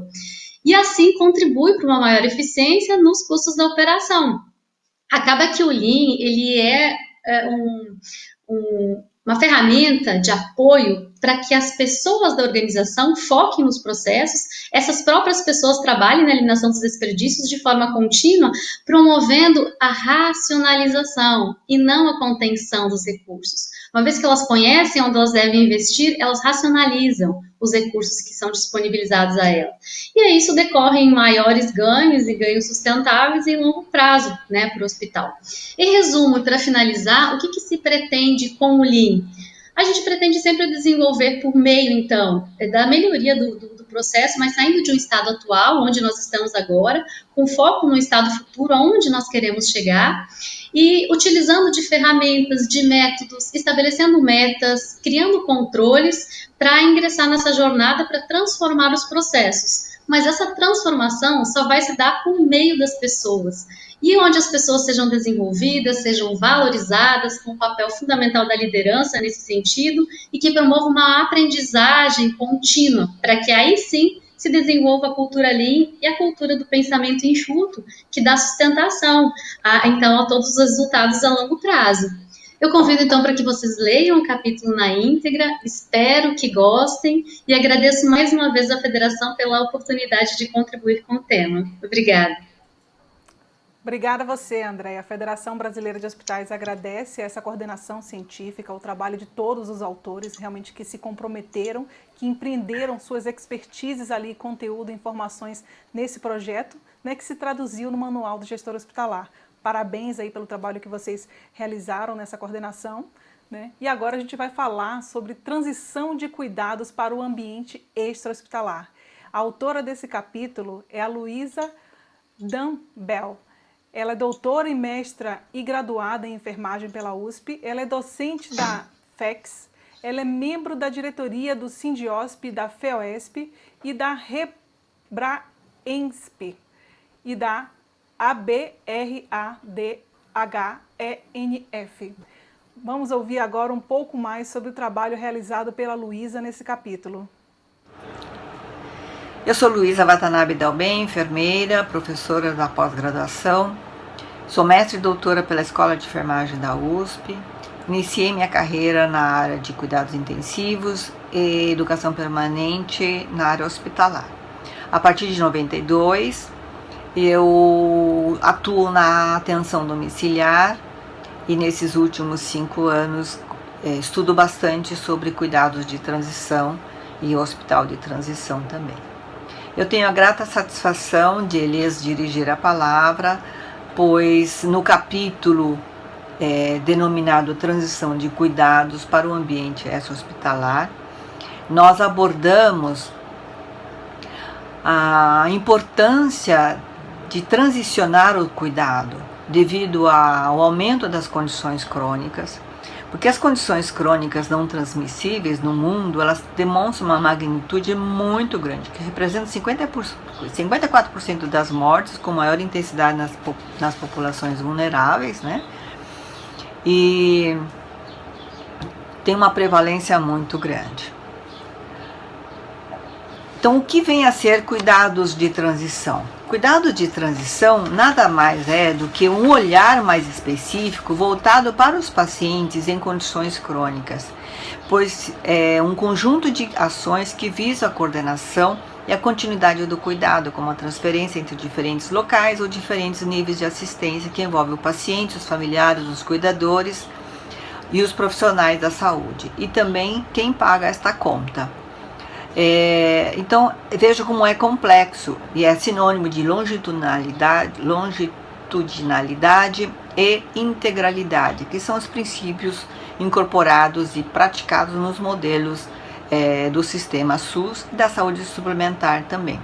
E usualmente é direcionado a populações com alto risco em condições crônicas, com elevada demanda associada às necessidades de saúde, principalmente para uma assistência de longo prazo. Então, nós trazemos neste capítulo as revisões integrativas que demonstram a necessidade de um olhar mais específico, de um planejamento desta alta, envolvendo educação, envolvendo segurança do uso das medicações, uma comunicação completa. E os estudos nos Estados Unidos, como o Brett et al., elas recomendam que priorizar os grupos-alvos para integrar os cuidados é vital importância, começando, por exemplo, com os pacientes depiocíticos e os pacientes com insuficiência cardíaca congestiva, e que esse procedimento constatam que há uma redução na readmissão desses pacientes, porque pelo empoderamento do seu autocuidado, principalmente, ou seja, a educação, ela é muito importante. E a efetividade das redes assistenciais integradas e coordenadas para a população idosa, ela discorre de programas com a integração dos serviços de atenção primária, hospitalar, hospital centro-dia, serviços domiciliares e sociais, né? E a gestão de caso com planos de cuidado são os elementos chaves para a continuidade do cuidado. Então, no contexto das modalidades de continuidade do cuidado, o que nós temos? Nós temos a atenção domiciliar, que é praticada já no SUS, pelos cadernos de 2012, 2013 e a própria segurança do paciente. A atenção domiciliar no SUS tem uma clareza muito grande, que tipo de paciente, os critérios de elegibilidade, que são os pacientes acamados, que não conseguem ir até os estabelecimentos de saúde, e a própria rede, que a partir de 2012 também nós temos as unidades de cuidados prolongados, com experiências muito interessantes e efetivas também.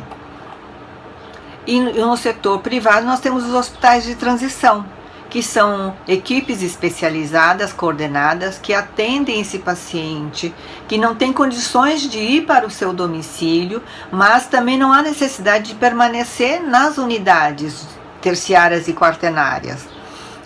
Então, é um período de transição, onde se realiza a reabilitação desses pacientes, e após essa reabilitação de decanulação, de volta para a alimentação por via oral, esses pacientes conseguem ter alta sem todos os dispositivos que, quando saem, tem alta de um hospital terciário.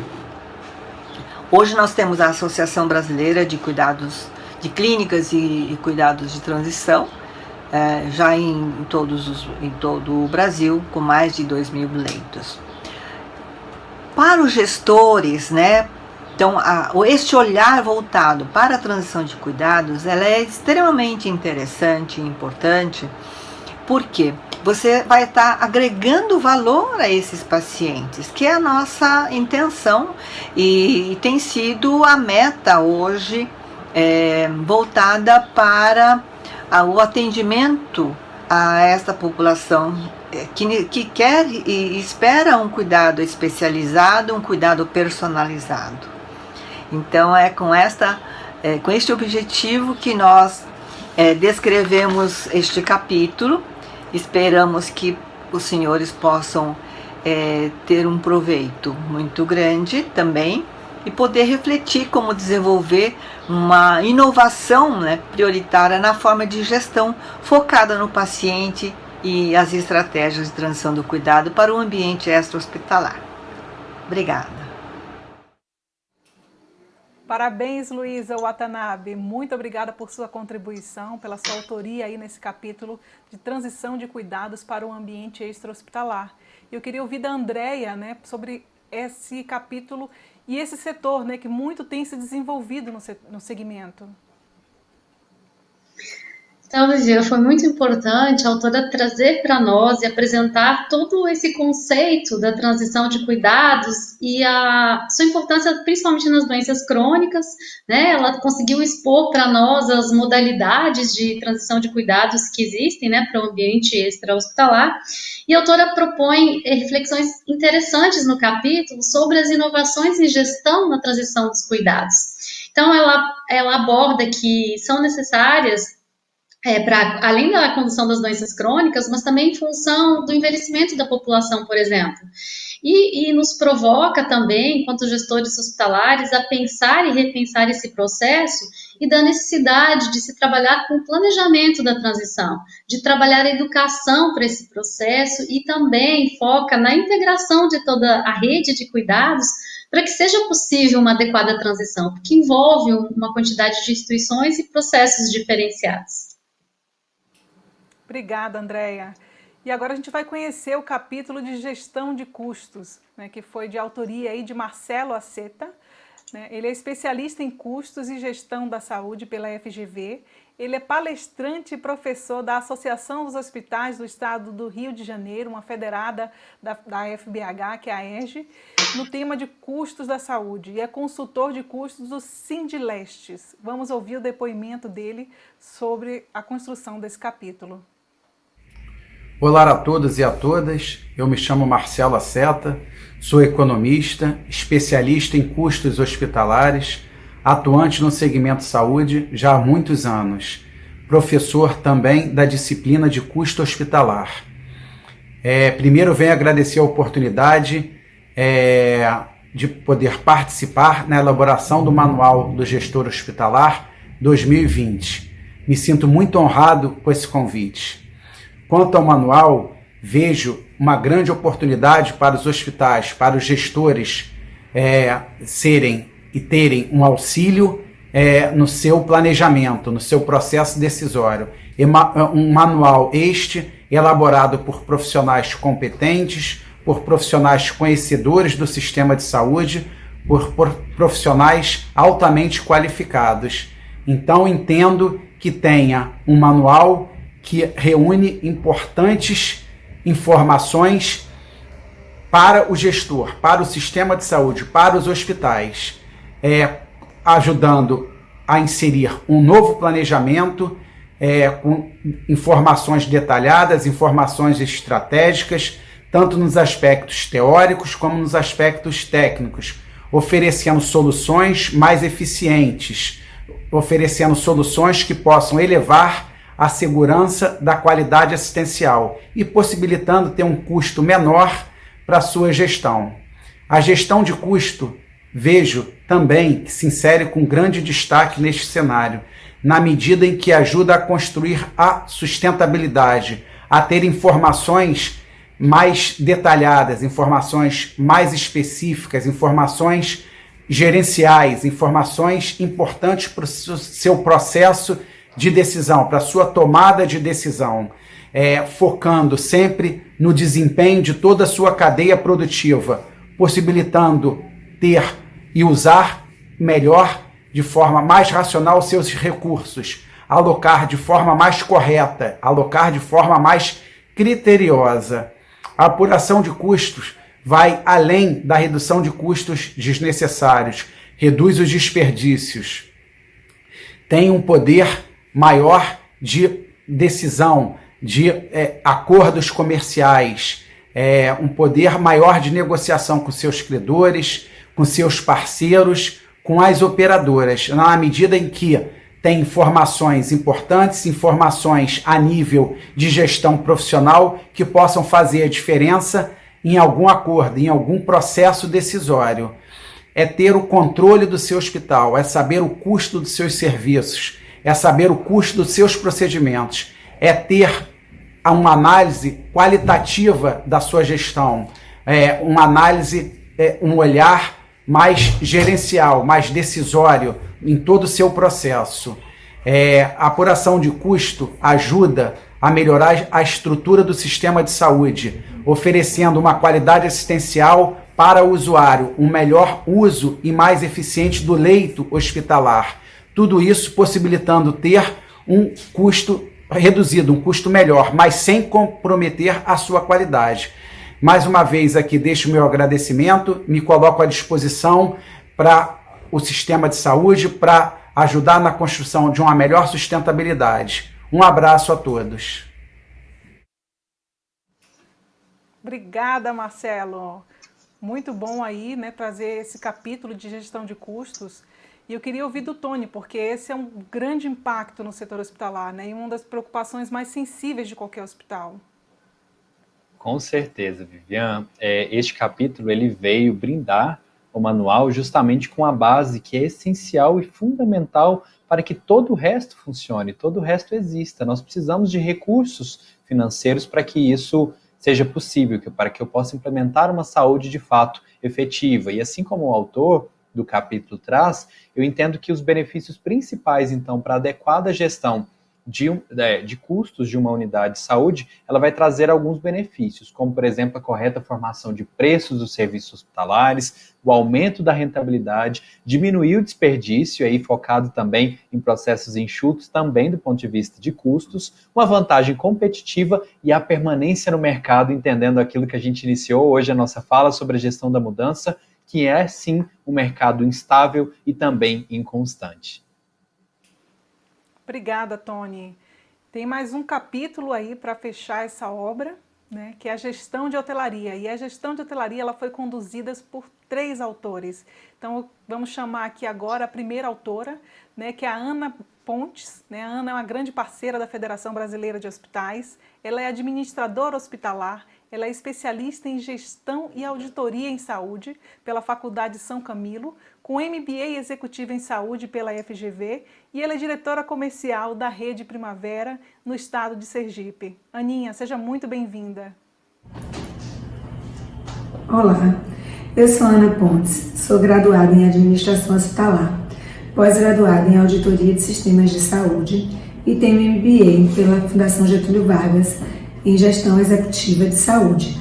Atuo no mercado da saúde suplementar há 29 anos. Atualmente, sou diretora comercial da Rede Primavera aqui em Aracaju. Fui convidada pela Federação Brasileira de Hospitais para escrever um capítulo no Manual do Gestor Hospitalar sobre gestão de hotelaria. Convidei para escrever comigo Ilmara Mendes, que é minha gerente de apoio assistencial, que é enfermeira e também pós-graduada em gestão de saúde, e Miqueias, que é o nosso coordenador da hotelaria.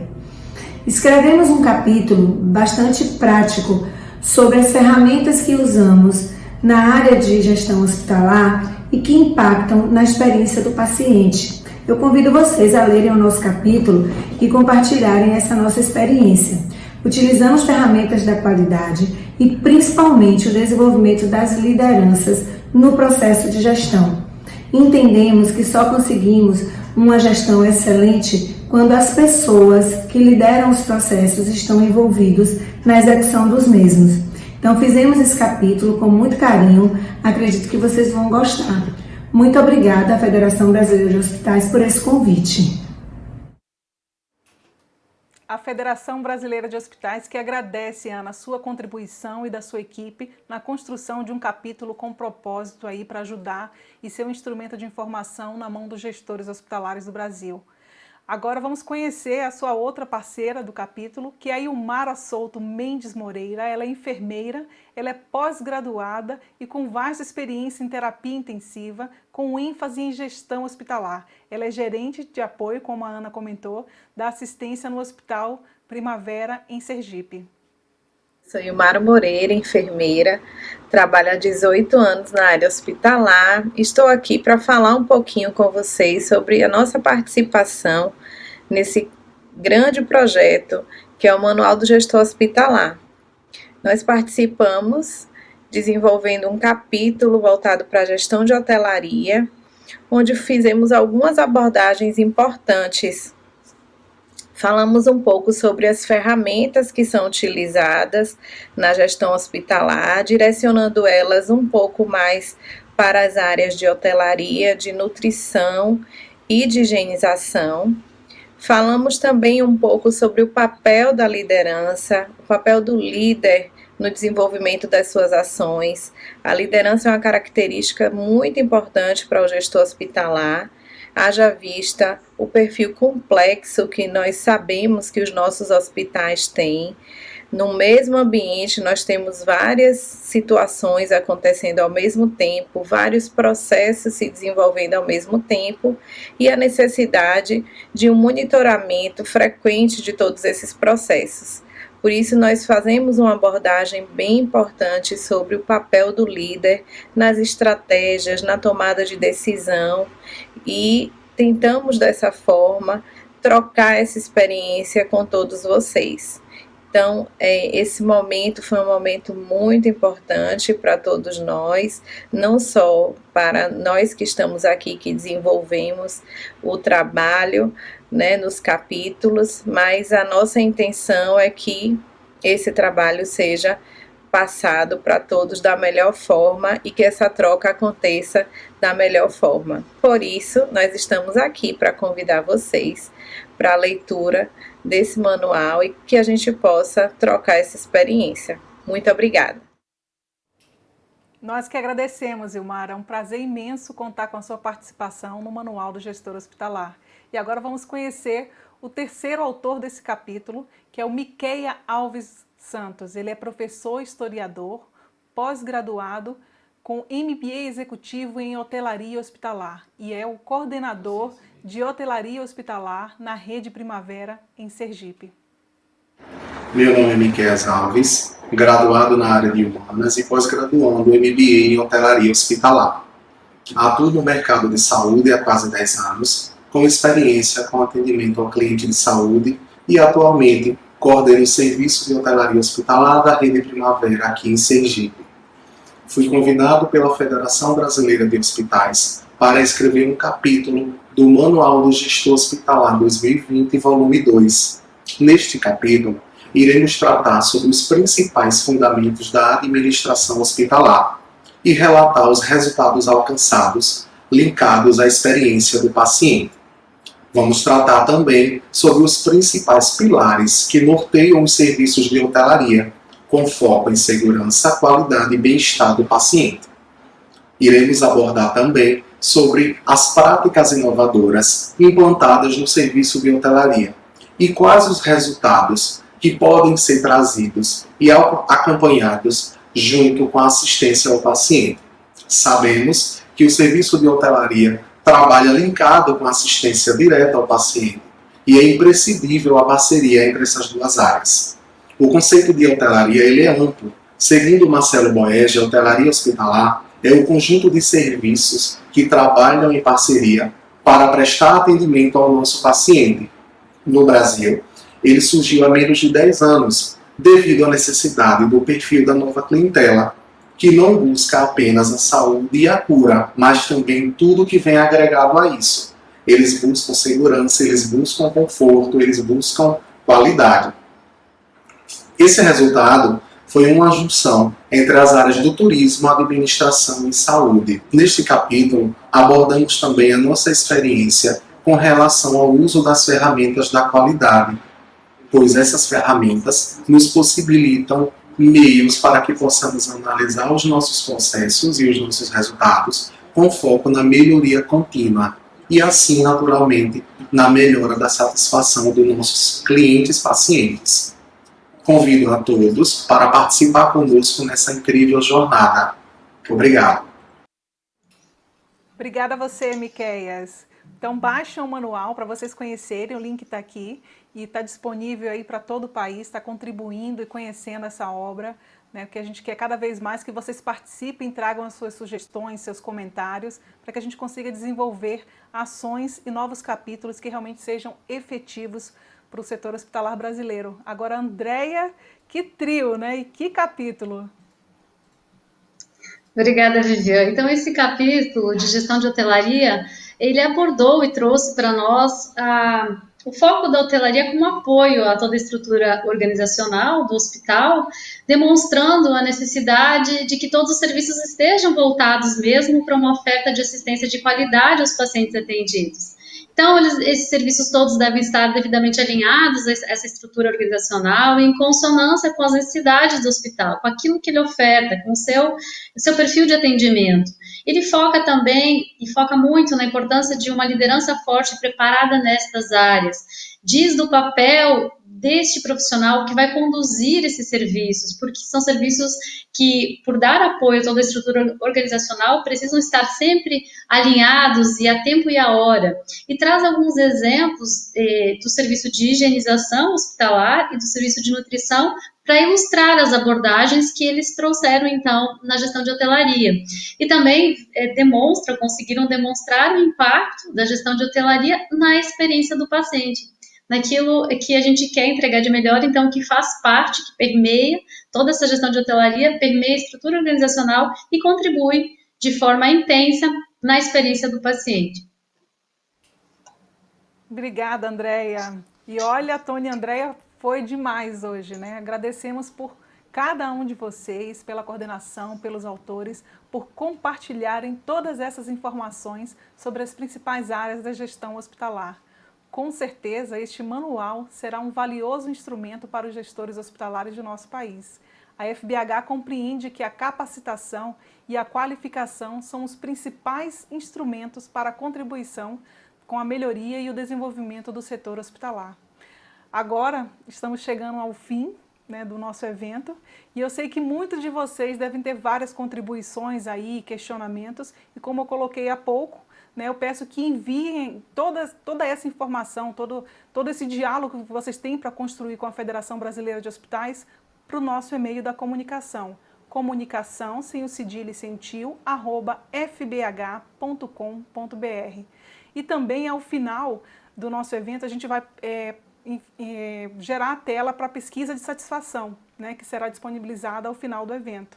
Então, eu quero aqui agradecer a parceria de nossos autores e coordenadores que enriqueceram o nosso evento e publicação e pedir aos coordenadores científicos da obra para realizarem suas considerações finais. Andréia? Ok, obrigada, Viviane. Mais uma vez agradeço imensamente, sou muito grata pela oportunidade nos dada e pela confiança da Federação Brasileira de Hospitais na coordenação científica dessa obra. Agradeço também toda a equipe da Viva que tem trabalhado conosco arduamente nos últimos meses. Agradeço imensamente também a todos os autores que se dispuseram a contribuir com a sua experiência de forma exemplar na condução dos capítulos.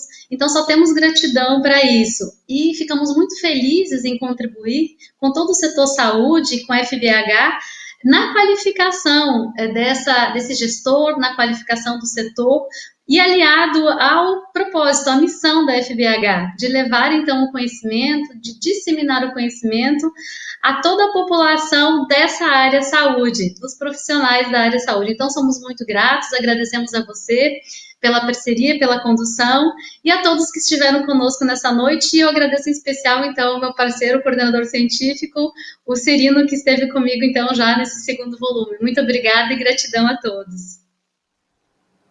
Obrigada, Andréia. Um prazer imenso para a Federação e para a Viva e para todo o nosso time construir esse trabalho com vocês. Tony? Obrigado, Viviane, obrigado, Andréia, obrigado, Rosana. Nós estivemos aí grandiosas horas de 2020 dedicados a este propósito do Manual do Gestor Hospitalar, esse importante instrumento de qualificação criado e desenvolvido pela Federação Brasileira de Hospitais e produzido pela Viva Comunicação Group, e do qual eu tenho o prazer e a gratidão de poder compor como coordenador científico e como autor destes 2 volumes. Nosso intuito é justamente que este manual ele sirva como consulta e como exemplo para que todas as instituições, para que cada um dos gestores hospitalares e as equipes da saúde possam atuar e trabalhar dentro de perspectivas e exemplos daquilo que é mais adequado, daquilo que é mais possível de ter efetividade como resultado no setor saúde. Então, que a gente possa trabalhar para que 2021 seja ainda com mais oportunidades e que mais desenvolvimento de pessoas e de instituições sejam passíveis através do 2º volume do manual, que chega agora em outubro. E é importante também destacar que nós estamos hoje lançando o manual justamente no Dia do Professor, e nesse sentido, cada um dos autores e cada um dos participantes deste manual se integram neste processo de construção do conhecimento para compartilhar cada vez mais informações dentro do setor saúde. Então, parabéns a todos, gratidão pela oportunidade e que possamos ser instrumentos para a melhoria contínua. Ao mestre com carinho, né? Então, em nome da Federação Brasileira de Hospitais, eu quero agradecer aqui aos coordenadores científicos, né, pelo excelente trabalho que realizaram, a toda a diretoria da FBH que acreditou e acredita nesse projeto, né, a todos os parceiros, os colaboradores que contribuíram com a obra e aos autores, né, que aceitaram o nosso convite e realmente arregaçaram as mangas aí para construir um manual realmente formidável para o setor. E em nome da Viva Comunicação Group, eu quero agradecer a um time incrível, extraordinário, que cuidou de cada detalhe para que a gente pudesse oferecer ao setor hospitalar o melhor conteúdo e material possível. Então, minha gratidão eterna a cada membro da Viva, né, a FBH pela confiança nessa parceria e nesse trabalho que estamos construindo há tantos anos juntos, né, só temos a agradecer, né, e cada vez mais honrar essa parceria com propósitos, com projeto e com missões que realmente façam sentido e significado na vida de cada profissional que atua no setor hospitalar. Então, aos participantes, agradecemos mais uma vez pela audiência e participação e pedimos que venham fazer parte dessa jornada com a FBH, na luta pela melhoria e pelo desenvolvimento do setor hospitalar brasileiro.